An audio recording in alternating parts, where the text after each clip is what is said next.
Chers collègues, nous allons débuter cette nouvelle audition. Chut, voilà. Nous recevons à présent M. Thibaut Guilhuy, directeur général de France Travail. Je vous précise que cette audition fait l'objet d'une captation vidéo. Elle est diffusée en direct sur le site internet du Sénat et sera consultable en vidéo à la demande. Monsieur le directeur général, un peu plus d'un an après votre désignation à la direction générale de France Travail, validée par la Commission des affaires sociales des deux assemblées, il m'a semblé opportun de vous recevoir. Cette audition nous permettra de faire un point sur votre action depuis lors et plus généralement sur la mise en place de la transformation de Pôle emploi en France Travail. Vous serez entre autres particulièrement bien placé pour faire un point sur la situation et sur l'évolution de l'emploi dans le contexte économique, social et politique que nous connaissons, puisque depuis votre nomination, l'environnement globalement a quand même évolué et donc nous avons besoin d'avoir votre regard. Les signaux que vous percevez en la matière apporteront certainement un éclairage précieux à la Commission. Et bien entendu, nous allons commencer par un propos liminaire de votre part et ensuite nous ouvrirons le débat avec les commissaires et je pense notamment à nos spécialistes du sujet qui seront interrogés, rapporteurs en premier. Voilà. Monsieur le directeur, c'est à vous. Monsieur le Président, cher Philippe Mouillet, Mesdames et Messieurs les sénatrices et sénateurs, l'année 2024 a été une année de transformation et d'expérimentation pour l'opérateur devenu France Travail et plus largement pour le service public de l'emploi. La mise en œuvre de la réforme issue de la loi pour le plein emploi, mais aussi du rapport de préfiguration, a marqué un réel tournant en fixant un cadre ambitieux pour mieux accompagner les demandeurs d'emploi, fluidifier le recrutement des entreprises et répondre aux besoins des territoires, grâce à des solutions adaptées et co-construites avec l'ensemble des acteurs du réseau Pôle emploi. Plus que jamais, nous nous sommes appuyés sur des solutions issues du terrain pour enrichir notre offre de services et avons agi en coopération pour mutualiser les pratiques et optimiser les coûts. Nous avons par ailleurs agi dans un contexte économique, vous y faisiez référence, en pleine mutation, qui devrait se prolonger en 2025. Ce contexte nous oblige à agir pour améliorer toujours plus les services aux demandeurs d'emploi et aux entreprises. Nous entendons les critiques légitimes et travaillons pour faire évoluer nos pratiques et nos outils pour fluidifier toujours plus le marché du travail. Conscient du rôle qu'il s'est vu confier, l'opérateur a d'ores et déjà franchi les premières étapes. Les actions engagées produisent des résultats concrets, mais nous devons aller beaucoup plus loin. Aussi, je suis heureux de pouvoir partager avec vous un bilan synthétique de l'année 2024 avec ses avancées, mais également nos priorités et points d'attention pour 2025. Tout d'abord, peut-être quelques éléments de contexte à partager ensemble. En 2024, le taux de chômage s'est stabilisé à l'un des niveaux les plus faibles depuis 40 ans, même si l'INSEE anticipe une légère remontée à 7,6% au deuxième trimestre 2025 et la Banque de France à 7,8% sur l'année. Le taux d'emploi connaît une forte hausse depuis une décennie. Celui des jeunes et des seniors a progressé de manière significative, plus 4,2 points pour les 15-24 ans et plus 20,3 points pour les 55-64 ans depuis 2010.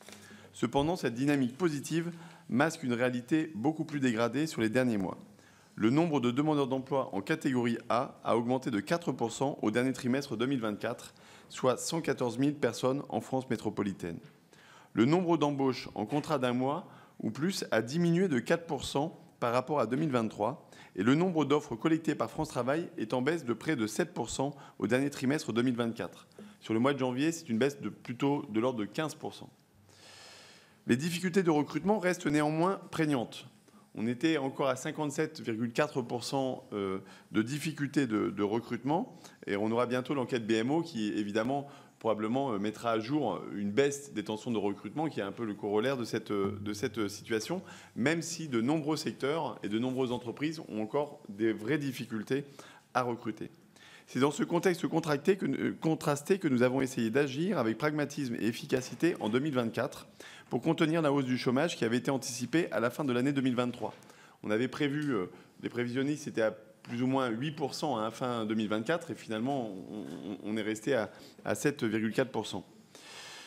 C'est dans cet esprit que nous avons repensé nos méthodes, simplifié l'accès aux services et intensifié notre soutien aux demandeurs d'emploi comme aux entreprises. Les trois axes stratégiques que je vous rappelle, c'est le premier évidemment, c'est l'accompagnement des demandeurs d'emploi et notamment de ceux qui en ont le plus besoin, tout en menant une politique volontariste de contrôle de recherche d'emploi et de lutte contre les fraudes et les abus.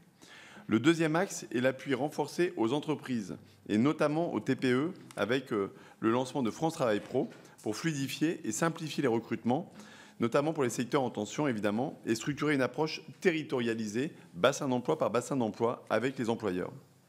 Enfin, et dernier axe, la modernisation de notre service public de l'emploi, avec la mise en place de la gouvernance opérationnelle locale que vous avez votée, le développement d'outils communs et une approche centrée sur l'efficience de notre action et la simplification de l'accès aux services. Nous avons commencé à engranger de premiers résultats en 2024 sur ces 3 axes stratégiques et avons à amplifier nos efforts en 2025. Donc sur le premier plan, sur l'accompagnement, pour atteindre ce premier objectif de la loi plein emploi, à savoir garantir une prise en charge rapide et adaptée grâce à un parcours d'accompagnement rénové des demandeurs d'emploi et des publics en difficulté, nous avons changé de méthode et privilégié l'expérimentation principalement à destination des bénéficiaires du RSA, main dans la main avec les départements volontaires. En 2024, pour rappel, c'est 75 000 bénéficiaires du RSA qui ont intégré un parcours rénové, avec une approche plus intensive et un suivi renforcé dans les 49 départements pilotes. Plus de 70% d'entre eux ont été orientés vers des solutions socio-professionnelles. Pour rappel, on avait moins d'un quart des contrats qui contenaient une action à visée d'emploi avant la mise en œuvre de cette démarche. 40% des bénéficiaires sont sortis du RSA 12 mois après leur entrée en parcours. 54% ont accédé à l'emploi dans les 6 mois, ce qui est sensiblement supérieur à ce qui était connu avant. Et dans l'accélération aussi de l'entrée en parcours, on est passé de 5 mois à environ 15 jours dans la plupart des départements pilotes.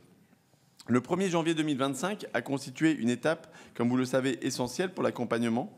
En application de la loi pour le plein emploi, l'inscription à France Travail est généralisée à toutes les personnes en recherche d'emploi. On aura probablement l'occasion d'y revenir, mais c'est plus de 1 million de personnes qui ont été inscrites entre les 130 000 jeunes et les 950 000 bénéficiaires du RSA, sachant qu'il y en a encore un certain nombre qui vont venir s'inscrire dans les mois qui viennent. L'inscription de toutes ces personnes a été rendue possible grâce à un défi technique et humain sans précédent des équipes de France Travail, main dans la main avec nos partenaires. Je pense évidemment au département, mais à la CNAF et aux missions locales, pour que les outils et processus soient opérationnels au 1er janvier dernier. La promesse du « dites-le-nous une fois » devient concrète, même si, bien sûr, nous avons encore de très nombreux ajustements SI à parfaire. Les services publics cessent d'imposer aux concitoyens leur complexité et leur lourdeur administrative qu'elles engendrent.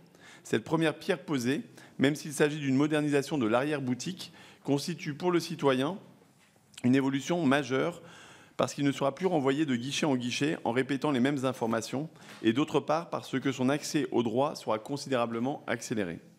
L'inscription automatique constitue en effet la première étape d'une orientation et d'une entrée en parcours plus rapide, expérimentée au plus près des réalités locales avec les conseils départementaux dans le cadre de l'accompagnement rénové et élaborée en concertation avec l'ensemble des acteurs de terrain. Le référentiel de diagnostic des demandeurs d'emploi a été largement adopté en juillet dernier par le Conseil national pour l'emploi à une voix près. Au cours du mois de janvier, plus de 150 000 orientations ont d'ores et déjà été réalisées, dont 77% par France Travail, 260 000 diagnostics et 95 700 contrats d'engagement établis. Ce contrat d'engagement définit les parcours individualisés avec des engagements réciproques, renforçant la logique des droits et devoirs de part et d'autre.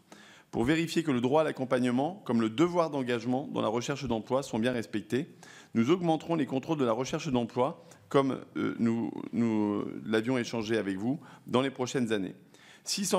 Un peu plus de 600 000 contrôles ont été réalisés en 2024, soit une hausse de 20%, qui était l'objectif qui nous avait été fixé. Première étape vers un objectif de 1,5 million de contrôles à l'horizon 2027. La lutte contre la fraude et les comportements abusifs sont également une priorité pour France Travail. L'action conjuguée des moyens de détection et professionnalisation des équipes en charge de la lutte contre les fraudes ont permis de doubler le montant des fraudes détectées en 10 ans pour atteindre 116 millions d'euros en 2024. En parallèle, nous avons lancé en juin 2024 un plan d'action volontariste de prévention de certaines situations dites abusives, extrêmement coûteuses et détournant les règles d'assurance chômage. Je pense notamment aux travailleurs transfrontaliers, notamment avec la Suisse et le Luxembourg, aux abus d'usage de la rupture conventionnelle ou au détournement d'objets de l'accompagnement dont nous sommes fiers pour les créateurs d'entreprises. L'objectif consiste à adapter l'offre de services et l'accompagnement pour chaque catégorie à risque identifiée afin de favoriser leur retour rapide à l'emploi pour l'ensemble de ces personnes. Nous ne luttons pas contre les personnes qui sont transfrontaliers, au contraire. Nous ne luttons pas contre les créateurs d'entreprises, au contraire. Mais on renforce l'accompagnement de ces personnes pour identifier aussi celles qui sont dans un détournement d'objets ou dans un abus des règles d'assurance chômage. Cet accompagnement efficace pour chaque demandeur d'emploi, c'est aussi la sécurisation de son indemnisation à laquelle nous accordons la plus grande importance, notamment dans le cadre de la mise en œuvre de la nouvelle réforme de l'assurance chômage depuis le 1er janvier, avec certaines nouvelles dispositions qui n'entreront en vigueur que le 1er avril et d'autres au 1er juillet. Donc nos équipes y travaillent pour mettre en œuvre cet accord qui a été signé avec les partenaires sociaux en fin d'année 2023, comme vous le savez. Fin d'année 2024, pardonnez-moi. En 2025, nous poursuivrons également notre mobilisation vis-à-vis de ceux qui en ont le plus besoin et des publics les plus fragiles. Aux côtés des missions locales, l'accompagnement des jeunes s'est intensifié. En 2024, plus de 85 000 ont bénéficié de l'accompagnement de France Travail via un contrat d'engagement jeune. Et 48% d'entre eux sont en emploi 6 mois après leur entrée en parcours. Nous généraliserons largement le déploiement du dispositif Avenir Pro, qui proposera sur l'ensemble des 2200 lycées professionnels un accompagnement personnalisé aux élèves en dernière année pour favoriser leur insertion professionnelle. Je remercie pour cela aussi les missions locales que nous avons associées à ce projet dont l'expérimentation avait été lancée il y a désormais un peu plus de 3 ans. France Travail est également pleinement impliquée dans la mise en œuvre du pacte des solidarités, avec notamment la lutte contre le non-recours, avec sa forte implication dans l'expérimentation lancée par l'État, Territoire zéro non-recours, et les actions contribuant à aller vers et au repérage des personnes les plus éloignées de l'emploi, conduite sur les territoires en s'appuyant sur les relais de proximité. Je pense notamment aux clubs sportifs, plus de 10 000. On est désormais partenaire en un an, il y a plus de 10 000 clubs sportifs, par exemple, qui nous ont rejoints pour pouvoir favoriser les ponts. Je pense aux régies de quartier, je pense notamment aussi aux tiers-lieux, enfin un certain nombre d'acteurs qui sont extrêmement ancrés dans le territoire, connectés aux gens et avec lesquels les relations s'intensifient avec France Travail. Des travaux par ailleurs en cours avec le ministère de l'Intérieur pour assurer à partir de 2026 l'inscription de tous les étrangers primo-arrivants auprès de France Travail, leur offrir un parcours d'accompagnement rénové, incluant du français langues étrangères à visée professionnelle et faciliter leur recrutement dans les secteurs en tension. Je ne peux pas finir ce panorama dédié à l'accompagnement de nos publics sans évoquer les demandeurs d'emploi en situation de handicap, qui demeurent 2 fois plus touchés par le chômage, 12%, que le reste de la population. La réforme actuelle, dans le contexte durable de difficultés de recrutement, constitue une opportunité historique d'intégrer durablement ces personnes sur le marché du travail. Là encore, nous commençons à expérimenter pour mettre en œuvre des mesures ambitieuses. La plus structurelle est celle issue de la Conférence nationale du handicap, posant comme principe que d'ici 2027, les MDPH ne pourront plus orienter en ESAT sans proposition préalable de France Travail Cap Emploi. C'est la fin des orientations sur la base d'un dossier, sans associer la personne, sans examiner le champ des possibles et sans réinterroger régulièrement cette orientation.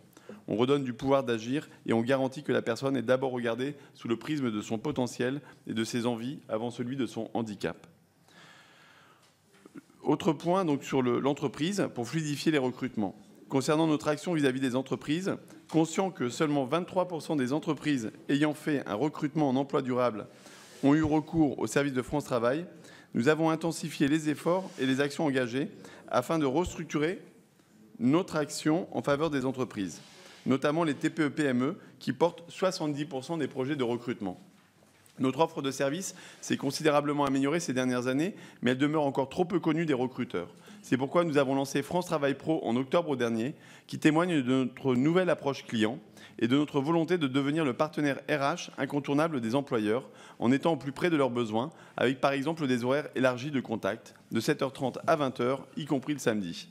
Un interlocuteur dédié et des nouvelles fonctionnalités sur nos sites Internet.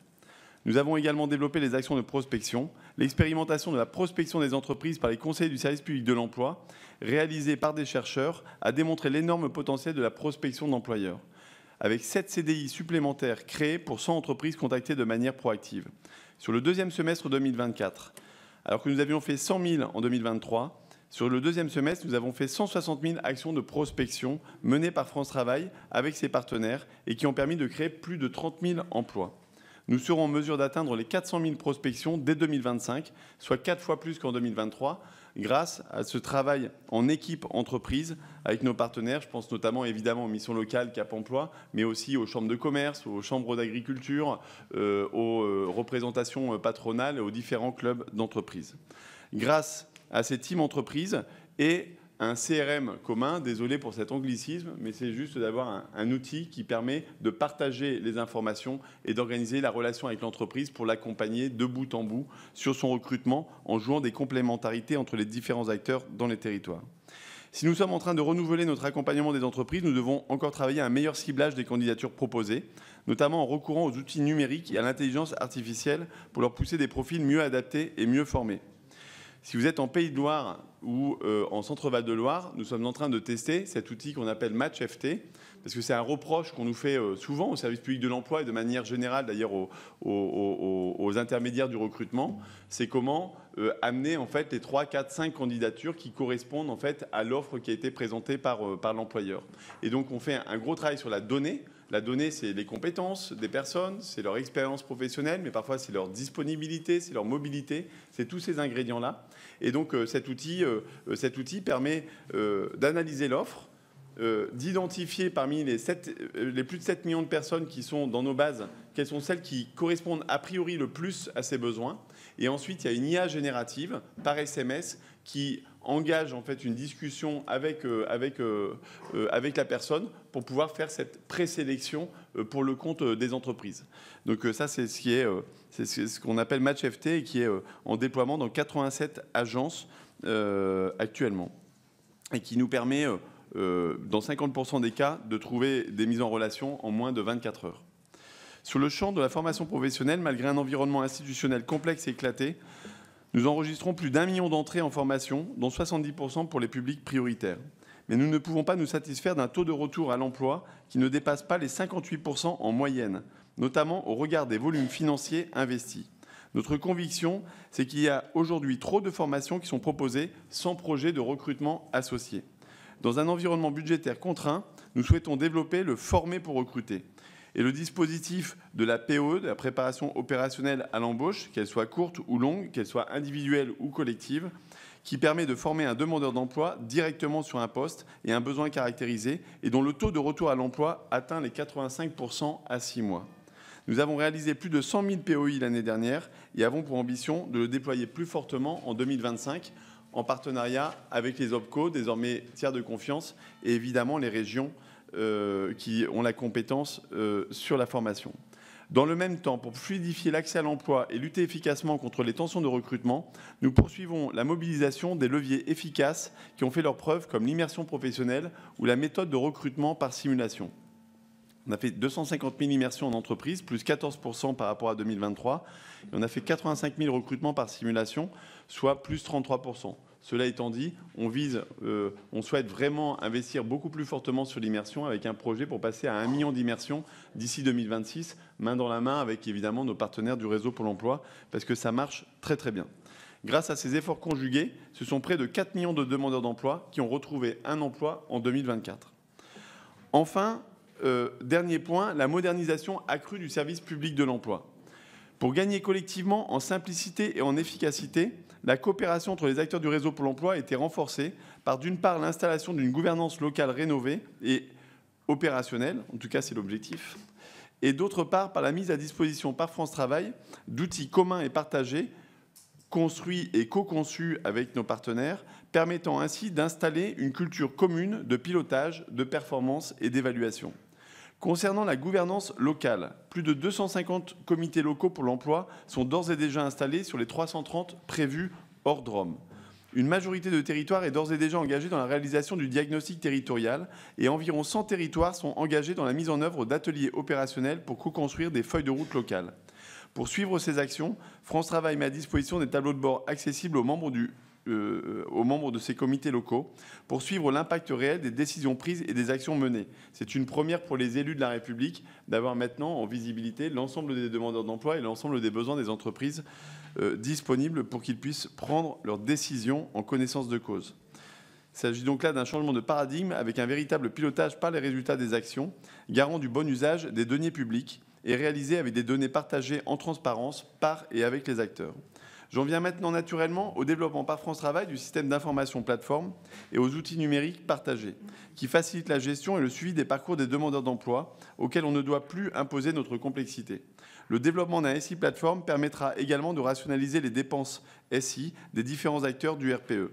Avec les missions locales, l'ambition est encore plus forte, puisqu'il s'agit de proposer un SI partagé entre nos deux réseaux d'ici 2026. Des travaux de rapprochement d'une ampleur sans précédent sont également en cours avec les 101 départements afin de pouvoir partager les données, soit avec un SI qui est le même, soit avec un SI qui est interconnecté avec les différents éditeurs, à système d'information.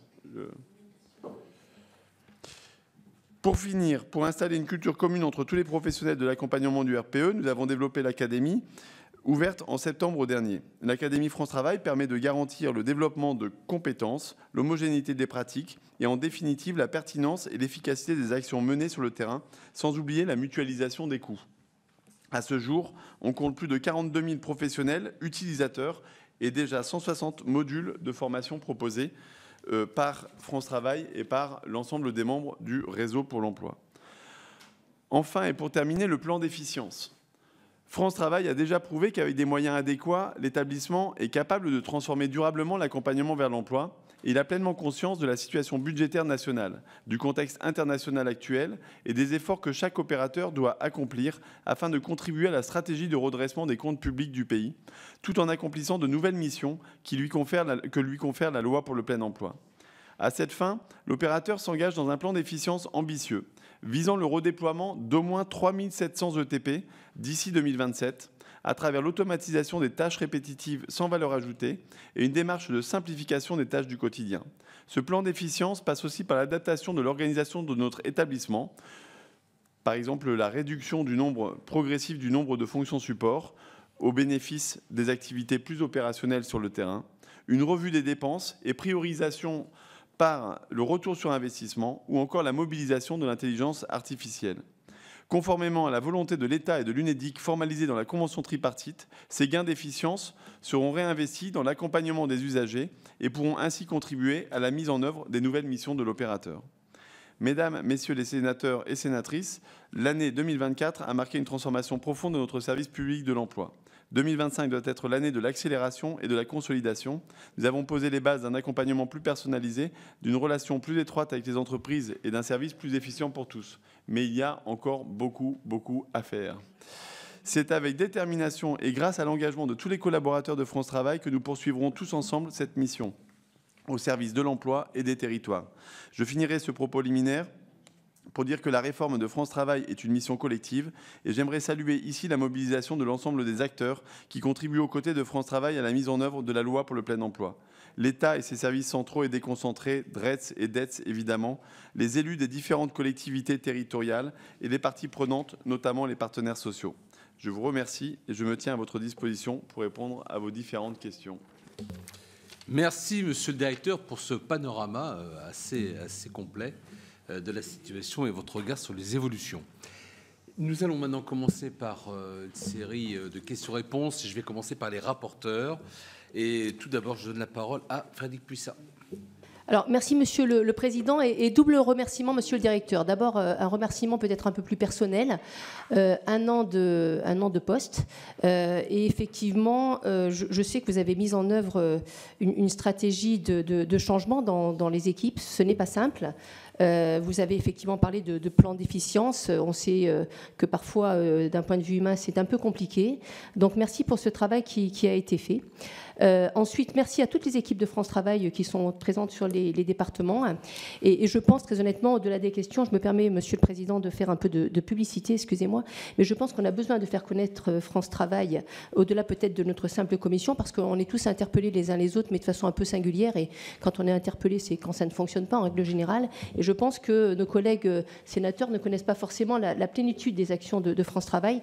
Et nous organisons avec Agnès Canaillet, qui est très investie sur les missions locales, un petit déjeuner le 2 avril à l'attention de tous les sénateurs pour effectivement mieux faire connaître France Travail de façon plus transversale que notre commission. Ceci étant posé, 4 questions à monsieur le directeur.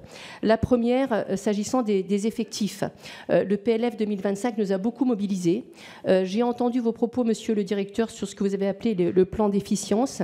Néanmoins, je rappelle quand même que le PLF 2025 prévoyait la suppression de 500 ETP, que nous avions, entre guillemets, négocié ensemble sur la base d'un certain nombre de plans d'engagement sur 2025, en l'occurrence, qui s'était traduit, en tout cas, à notre niveau, à 205 ETP supprimés. Puis, finalement, la dissolution est passée par là. On est resté aux 500 ETP.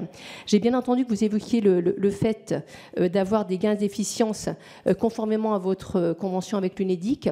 Ceci étant, je pense que pour 2026, on ne peut pas s'empêcher de penser en tant que parlementaire, notre président le dit souvent, l'iceberg est devant nous, on ne peut pas s'empêcher de penser que peut-être ce gain d'efficience ne pourra pas nécessairement être complètement réinvesti dans les équipes de France Travail, et que peut-être on aura des économies à faire, y compris sur France Travail. Et je crois qu'il faut qu'on s'y apprête, et il me semble qu'il faut qu'on mette en place une méthodologie de travail, et que nous avons effectivement des discussions à avoir ensemble.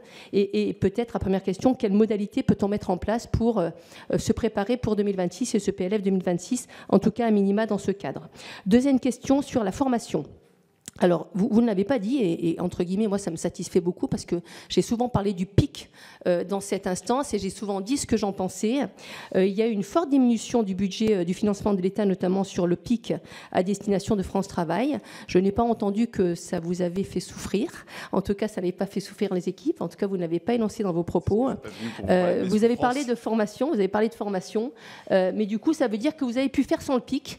Et moi, je m'en satisfais, mais enfin, ça reste quand même une question. Donc, je vous pose la question de cette baisse de financement du PIC et de l'impact que ça peut avoir sur vos équipes. La troisième question, qui a trait effectivement à la loi plein emploi, je pense que Pascale Gruny y reviendra, puisqu'elle en a été le rapporteur. Mais 2 questions sur le sujet.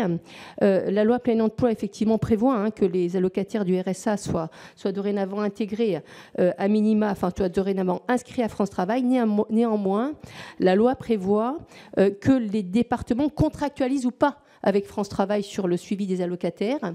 Est-ce que vous avez à date un nombre de départements qui ont fait le choix de déléguer leurs compétences suivies à France Travail, et puis les départements qui ont fait le choix de garder intégré à leurs équipes ce suivi? Quel pourcentage cela représente au niveau national?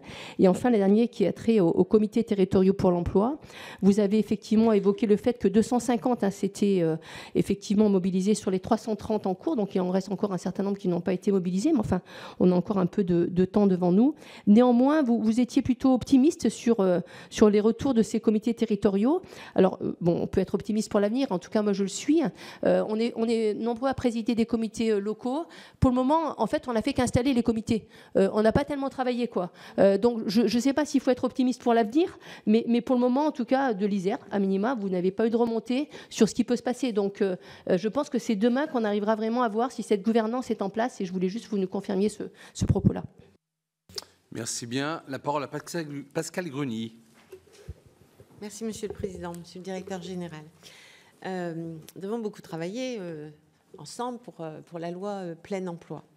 Moi, je suis très contente parce que je vous ai entendu dire France Travail, Cap Emploi. Et je vais revenir sur le nom, parce que vous savez que nous avons bien bataillé sur le sujet. Voilà. Oui, je suis très contente parce que sur le terrain, moi, je ne sais pas mes collègues, mais en tout cas, quand on dit France Travail, on est toujours obligé de dire Pôle emploi. Parce que sinon, les gens vous regardent avec des gros yeux comme ça et ils ne savent pas. Oui, oui, monsieur Guy, vous viendrez avec moi, vous verrez. Voilà. Et donc, finalement, puisque ça a l'air de bien fonctionner avec les missions locales, Cap Emploi, finalement, si on avait gardé le nom et d'avoir le réseau qui se serait appelé France Travail, je pense que ça aurait été beaucoup mieux. Et donc, j'ai quand même une question, parce que ce changement merveilleux de logo, de machin, etc., ça a dû être un coût. Donc, j'aurais voulu avoir le coût, en fait, de ce changement. Alors, plus important, les 15 heures d'activité. Oui, voilà. 15 heures d'activité, vous savez que c'était un vrai sujet. Bien entendu, je rappelle, ce n'est pas des heures de travail non rémunérées, c'est soit des actions de formation, insertion sociale, recherche d'emploi, stage professionnel, parcours santé. Et depuis le 1er janvier 2025, l'ensemble des bénéficiaires du RSA sont inscrits automatiquement, vous l'avez bien rappelé, auprès de France Travail. Ils sont donc soumis à cette durée de 15 heures. Cependant, on est au milieu du gué parce qu'on attend le décret d'application de la mesure de sanction remobilisation. Celle-ci doit permettre justement de répondre au cas où les bénéficiaires ne suivent pas le programme d'activité en suspendant les allocations le temps d'une régularisation de leur situation. Alors, est-ce que vous savez où en est de la parution du décret? Parce que nous, on ne le sait pas. En absence de ce dernier, comment les 15 heures sont appliquées et suivies de votre point de vue? C'est-à-dire, est-ce que vous attendez le décret ou est-ce que ça se passe déjà comme ça? Et comment ont été adaptées ces obligations d'activité pour nos agriculteurs qui sont au RSA, mais qui, eux, pour les 15 heures d'activité, je pense qu'il n'y a pas de souci, mais il y avait un flou là-dessus. Donc ça, c'est important. J'avais une question sur l'accompagnement des employeurs. Je crois que vous en avez parlé beaucoup. Moi, personnellement, pour dire à mes collègues, j'ai participé à une soirée, en fait, de France Travail Pro. Et j'ai vu à la fois des employeurs TPE, PME très satisfaits en fait de cette initiative et de ce nouveau service avec cette plage horaire importante, parce que c'est vrai que parfois on cherche un collaborateur et les bureaux sont fermés, donc on ne peut même pas laisser un message. Et puis aussi des conseillers très investis, très heureux en fait finalement sortir un peu de leur bureau d'une autre manière. Et vous savez que ça, c'est quelque chose qui me tenait à cœur, parce que moi, j'avais connu l'ANPE avec des conseillers qui venaient dans l'entreprise, qui connaissaient donc l'entreprise et ses métiers. Et franchement, il y avait après eu une fermeture totale. Et donc, on recevait pour des recrutements des gens qui correspondaient absolument pas. Donc ça, j'ai bien entendu. En revanche, moi, j'ai eu un petit retour de terrain qui me dérange, mais ça, je pense que le changement, c'est compliqué. C'est-à-dire que j'ai eu vent qu'il y avait encore des conseillers qui disaient attendez d'être dans un an au chômage, prenez tous vos droits, et puis après, on verra. Alors ça, je suis persuadée que ce n'est pas vous qui lancez ce message. Mais en revanche, peut-être qu'il faut repasser un message que les personnes, il faut les faire revenir le plus possible. Encore une petite question sur Cap Emploi. Je vous avouerai que là, j'ai pas fait je suis pas allée voir les entreprises à ce sujet. Mais vous savez que moi, Cap Emploi, les personnes, les conseillers spécialisés Cap Emploi, pour moi, étaient très, très importantes. Je suis toujours pas convaincue, en fait, que tout conseiller peut être aussi en fait l'interlocuteur en fait pour les personnes handicapées. Vous avez parlé d'IA. Moi, je voudrais, parce que je viens de faire un rapport sur l'IA, le côté cybersécurité, la sécurité juridique. Est-ce que tout ça c'est bien validé? Je l'espère. Et dans l'efficience, une question sur les statistiques, parce que souvent les conseillers nous disaient qu'ils passaient énormément de temps sur les conseillers. Donc j'espère qu'avec l'IA, ils sont moins sollicités pour les statistiques à remonter longtemps. Et sur l'an, parce que moi j'ai 2 territoires d'expérimentation, j'ai croisé au mois de janvier des personnes qui travaillent, qui disaient qu'on avait baissé les effectifs dans les territoires d'expérimentation. Donc voilà. Je vous remercie beaucoup. Merci. Monsieur le directeur, je vous propose déjà de répondre à ces 2 premières séries. Il y aura encore 2 autres séries de questions. Ouais.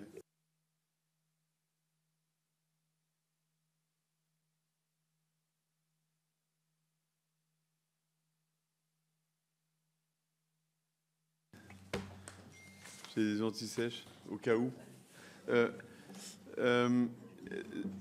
Sur l'iceberg devant nous et sur la méthode, je pense que, et là on peut justement anticiper ça Et moi, je suis très preneur de commencer maintenant, en fait, à avoir les échanges qu'on avait eus un peu dans le flow, on va dire, des débats PLF. Mais il y a une bonne base là-dessus. Moi, je pense, ce que je nous invite juste, et c'est ce qu'on avait un petit peu échangé, c'est il y a le plan d'efficience. Ça permet de faire autant avec moins. Quand je dis moins 3700 ETP, c'est faire autant avec 3700 ETP de moins. Et pas en cravachant sur les gens, pas en abîmant la qualité de vie au travail, mais en réduisant tout ce qui est charge de reporting inutile, automatiser un certain nombre de choses, bon.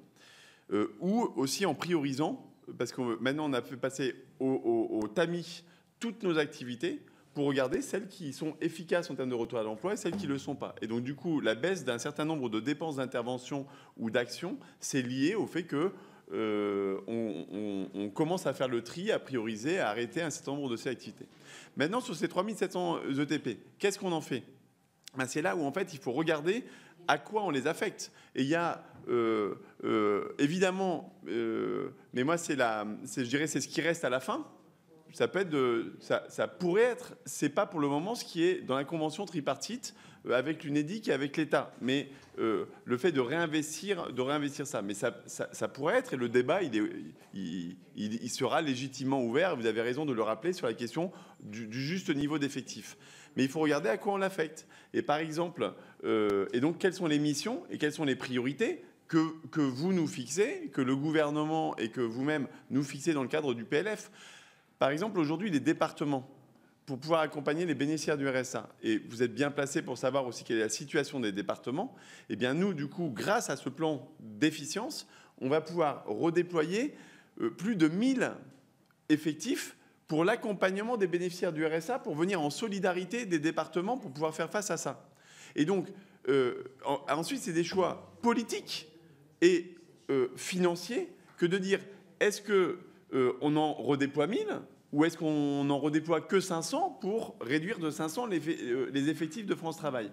Et ça, on pourra le dire aussi sur la partie lutte contre les détournements d'objets.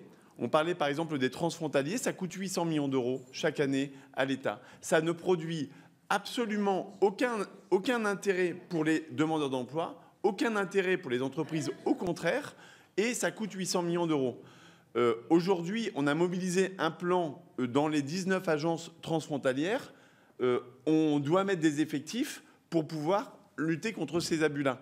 Ça va coûter 10 millions, ça peut rapporter plusieurs centaines de millions d'euros et améliorer le rapport et l'acceptation du système d'assurance chômage pour tous ceux qui se lèvent le matin pour travailler et pour cotiser. Et donc, c'est ces choix-là, en fait. Et donc, c'est ce travail-là qu'il faut faire pour dire qu'est-ce qu'on choisit, qu'est-ce qui est prioritaire, parce que derrière l'iceberg auquel on a à faire face, c'est surtout derrière la rentabilité et l'économie générale ensuite à la fin. Et typiquement, par exemple, là, on a quand même un budget du ministère du Travail qui se fait, j'aurai l'occasion d'y revenir sur les formations, mais à moins 17, quasiment moins 4 milliards. Ça a des énormes effets sur énormément d'activités, etc. Et donc, vous voyez bien, typiquement, nous, avec les départements, on doit bien essayer de compenser un certain nombre de choses là-dessus. Baisse du pic, du coup, sur l'impact. Alors, si, c'est un impact, c'est douloureux, mais chacun prend sa part de la douleur dans l'exercice. Et donc, si on se dit concrètement, il y a des choses où le fait de mettre sous tension, moi, je ne pense pas que ce soit qu'une mauvaise chose. Ça oblige tout le monde à regarder et de dire et à faire des choix. Et il y avait des activités sur lesquelles on a pu recentrer. Je pense sur la formation à distance. Dans certains cas, pour l'accessibilité, c'est bien, mais dans d'autres cas, c'est moins performant que la formation, d'autres formes de formation. Bon, si on passe de un peu plus de 100 millions à 40 millions d'euros de budget, mais attention à ne pas descendre en dessous de la ligne de flottaison sur certains sujets qui rendent des services très importants. Donc, on a de la priorisation. Et puis 2, il va falloir du coup travailler sur la mutualisation. Parce que si on mutualise mieux avec les fonds des OPCO qui sont dispersés, tout ça, c'est des fonds, les POEC, elles sont chez les OPCO, les POI, elles sont à France Travail, et les régions qui font... Si on fait pot commun ben, en fait, on va mutualiser la charge administrative, on va simplifier les choses pour les personnes et on va pouvoir se concentrer sur les formations qui ont un vrai taux de retour à l'emploi. Donc, honnêtement, la marche est très difficile et je pense qu'elle va être quand même, il ne faut pas se raconter d'histoire, très difficile à passer en 2025 parce qu'à ça ajoute quand même la baisse des prix. Hein. Et on a quand même des régions sur lesquelles la baisse de financement des budgets formation passe est divisé par 3. Hein. Voilà, je connais des régions où c'était à plus de 300 millions et ça a passé à une centaine de millions. Et donc, du coup, ça va quand même avoir des effets, etc. Donc, oui, il faut prioriser. Oui, il faut se concentrer sur... Mais attention quand même à ce que, collectivement, on ait une trajectoire pour faire en sorte qu'on ne jette pas le bébé avec l'eau du bain et, quand on fait ces démarches-là. Et puis moi, la dernière démarche aussi, c'est l'internalisation. Hein. C'est-à-dire qu'il y a des activités, je vous prends par exemple valorisation de l'image de soi. Bon, ben, en fait, moi, j'ai des conseillers qui aiment bien faire ça, qui savent bien faire ça. Donc, qu'on aille chercher du capacitaire quand il y a besoin, très bien. Mais moi, quand les conseillers, ils savent le faire et qu'on est capable de le réinternaliser, mais parce que de temps en temps, réinternaliser, ça coûte 2 fois moins cher en coût de... Et donc, mais par contre, si on me coupe les effectifs, bah, du coup, je vais devoir garder en prestations externes. Donc, c'est pour ça que c'est ce travail-là où moi, je suis ouvert, compte ouvert, livre ouvert avec vous et avec les sénateurs qui le souhaitent pour qu'on puisse travailler à cette question-là, évidemment, en lien avec la ministre.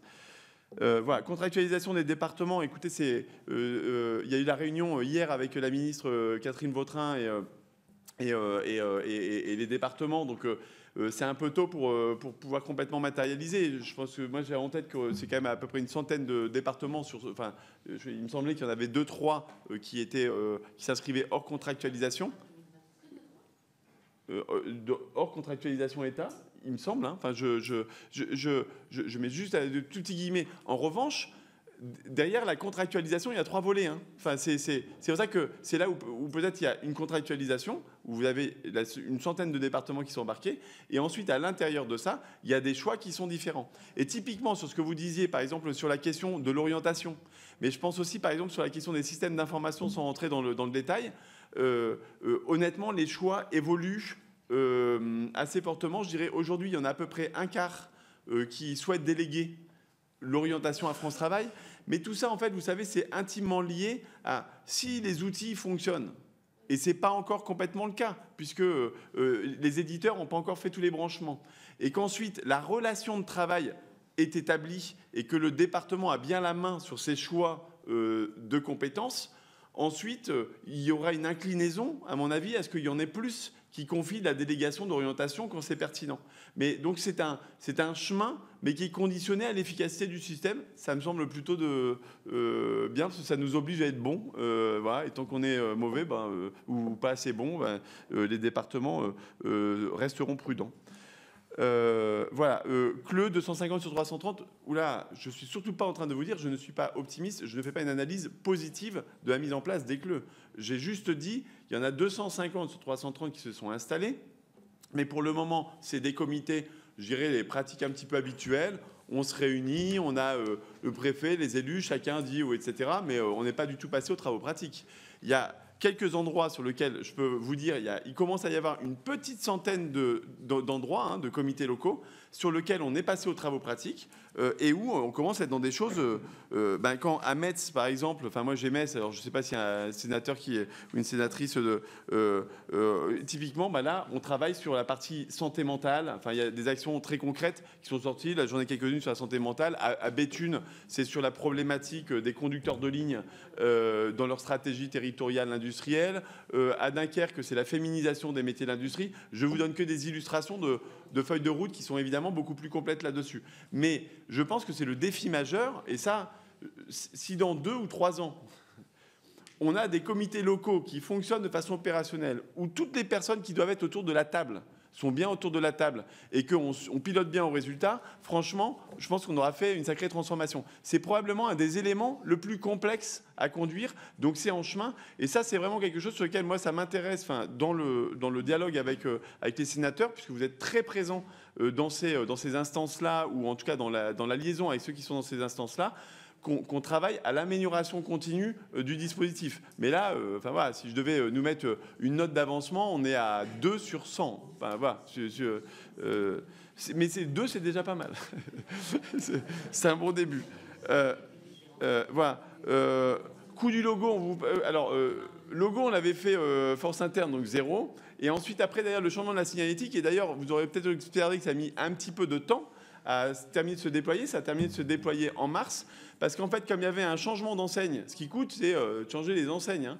Et comme les enseignes, en fait, elles avaient, pour l'essentiel, été amorties, en fait, du coup, on a fait le changement comme s'il aurait fallu, quand vous aviez pu, je pense que vous étiez quand même passé devant quelques agences Pôle emploi sur lesquelles on commençait à plus vraiment reconnaître le logo ou la couleur, ou etc. Donc, et on a les coûts exacts signalétiques. Voilà, c'est à peu près 2500 à 3000 euros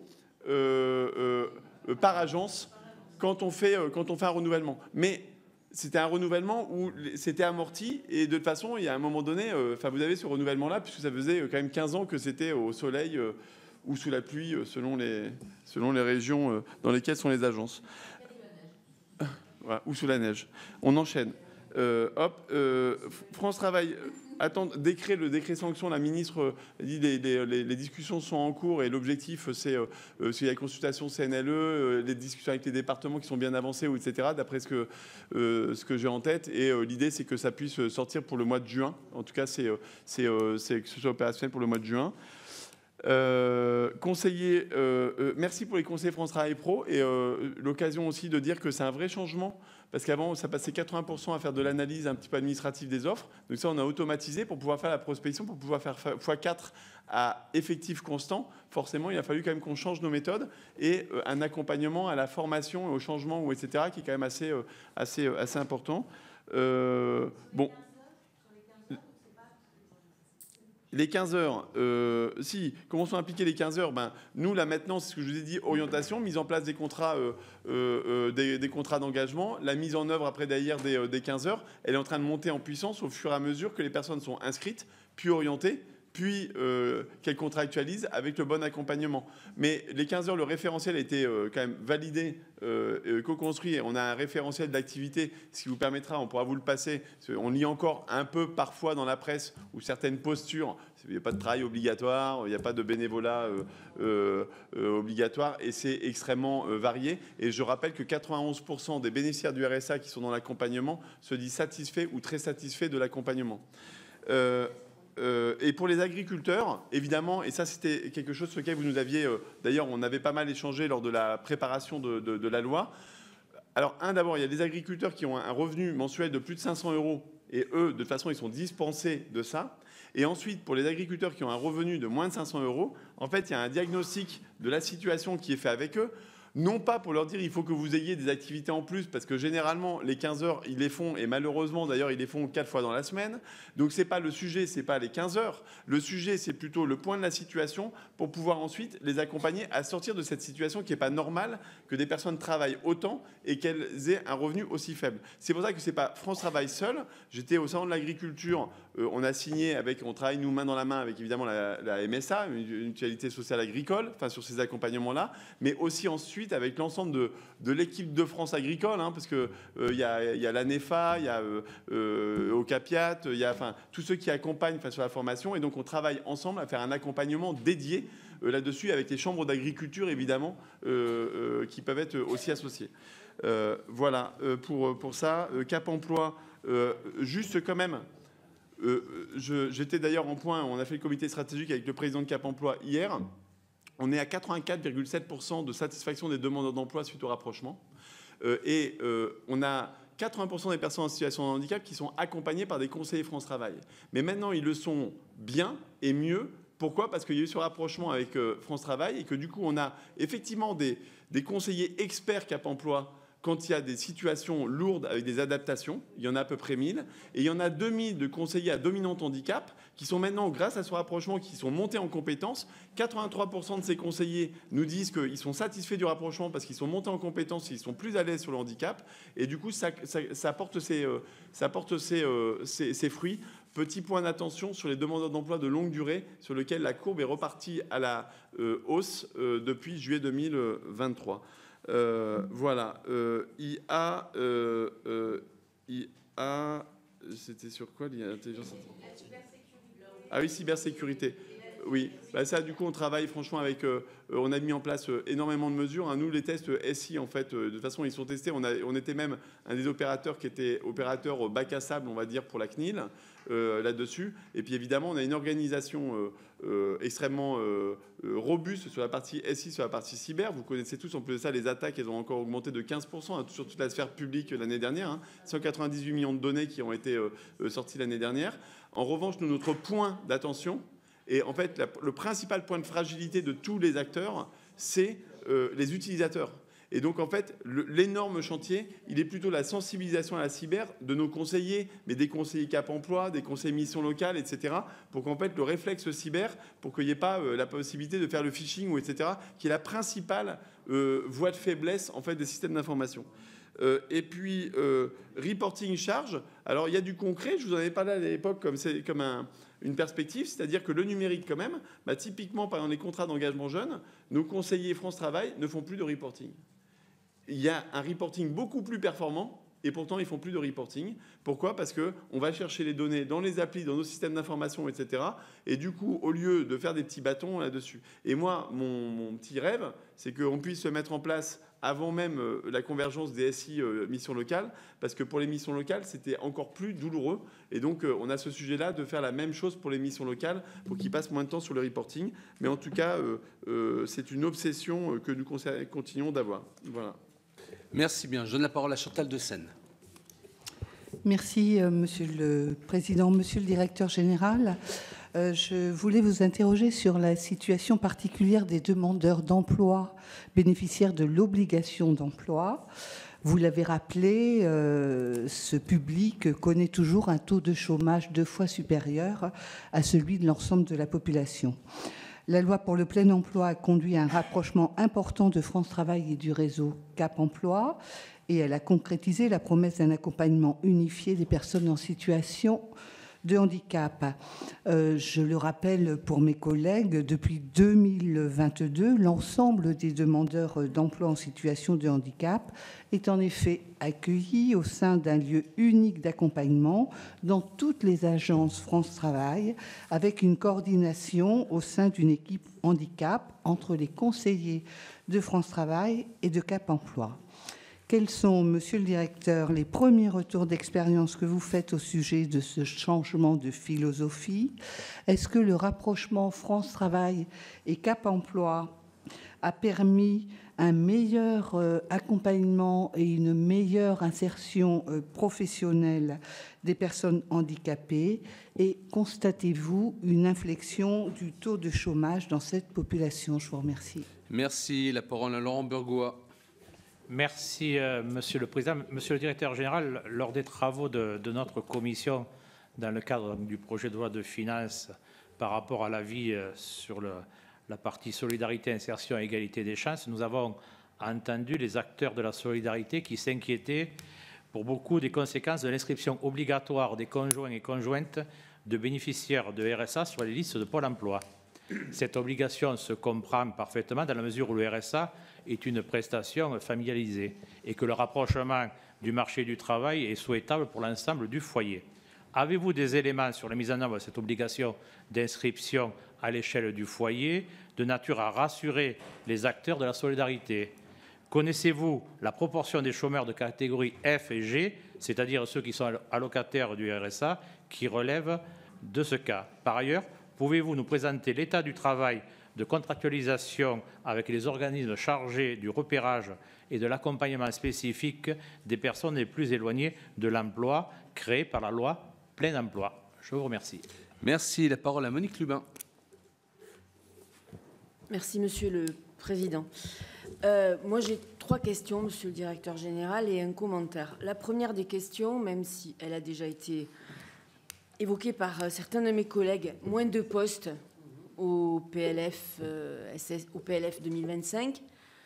Visiblement, d'après ce que nous annonce notre collègue Frédérique Puissat, on peut penser qu'il y aura encore des saignées en 2026. En même temps, vous nous l'avez dit au tout début, une augmentation assez forte du nombre de demandeurs d'emploi, une baisse importante du nombre d'offres.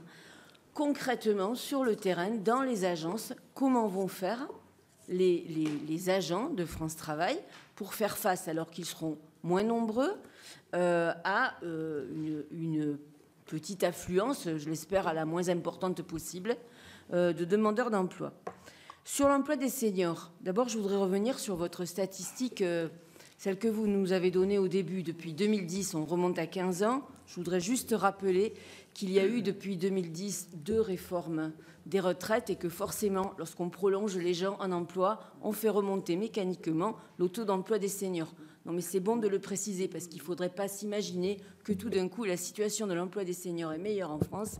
Elle est même moins bonne. Et donc, quelles sont les actions concrètes que peut mener France Travail pour les chômeurs de longue durée, les seniors, les demandeurs d'emploi, donc qui sont à la fois seniors et chômeurs de longue durée, ça va souvent ensemble. Ensuite, j'ai une question sur la sous-traitance. La sous-traitance par le gouvernement des tâches de France Travail mises en avant l'année dernière par Médiacité nous interpelle fortement. Entre 2018 et 2023, Pôle emploi a dramatiquement augmenté son recours à la sous-traitance pour ses missions d'accompagnement, de 250 millions d'euros de budget en 2018 à 550 millions d'euros en 2022. Cela a fini par se chiffrer à 650 millions d'euros en 2023. Avec France Travail, une nouvelle externalisation massive semblait à l'ordre du jour. Un accompagnement dédié à la reprise rapide d'emploi devait être sous-traité à des opérateurs privés. C'est le parcours dit de reprise rapide d'emploi qui était en cause. Il devait concerner de 700 000 à 900 000 privés d'emploi chaque année et devait avoir un coût de 448 € par usager. Pouvez-vous nous dire ce qu'il en est? Comment se chiffre cette externalisation de mission de France Travail à des acteurs privés et comment elle se justifie? Je voudrais terminer sur, là c'est pas une question, c'est un commentaire, sur les fameuses 15 heures de travail demandées aux bénéficiaires du RSA et dire que depuis hier, quand même, la presse se fait l'écho de premières constatations qui sont un petit peu moins optimistes que celles que l'on a pu entendre.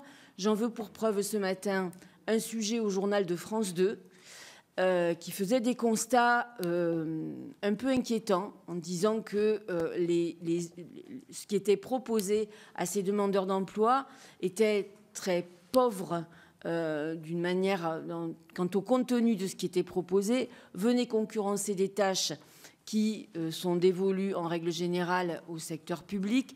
Enfin, c'est pas moi qui le dis, hein, c'est vraiment un sujet ce matin. Et je voudrais aussi porter l'attention sur les premières conclusions du Conseil national des politiques de lutte contre la pauvreté et l'exclusion sociale, hein, qui travaille en lien avec le gouvernement et qui tire la sonnette d'alarme sur les effets de paupérisation que commence à entraîner déjà la mise en application de cette mesure.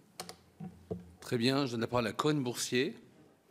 Merci Monsieur le Président, Monsieur le Directeur général.